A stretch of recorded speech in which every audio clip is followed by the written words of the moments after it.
Neither the Americans or the Canadians have directly said yet where those identified objects have come from or exactly what they were. But the insinuation from those nations is pretty clear that they believe it's possible they've come from China.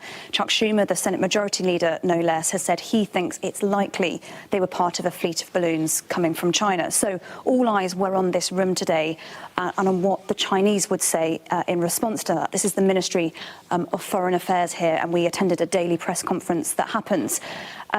The Foreign Ministry spokesperson who led the press conference was asked multiple times by multiple journalists whether China would confirm or deny that those 3 unidentified craft that had been shot down over the weekend had anything to do with China. And he didn't confirm or deny that. What he did do was respond with a big dollop of defiance. There was a pretty lengthy speech from him about how the fact that it is America, he says, that is the most aggressively surveilling country in the world, that it is America that other countries need to be worried about. And he offered this as a new piece of detail. He said that since January 2022, America has sent at least 10 spy-type balloons over into China's airspace. There was a lot of follow-up questions about when that happened, where it was, how did China respond at the time, and he didn't answer those questions directly, but it is nonetheless a very, very interesting accusation.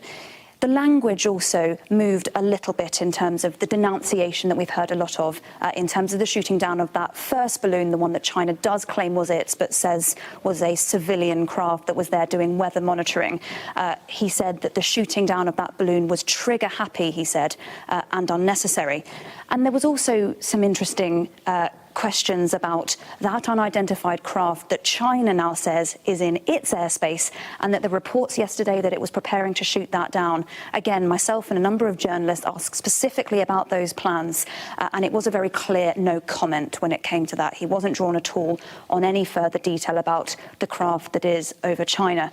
But really, this toing and froing over these unidentified craft is not doing anything to help repair these pretty damaged relations between the US and China. It's amazing to think that just over a week ago, the US Secretary of State was due to visit Beijing. That now feels a very long way off.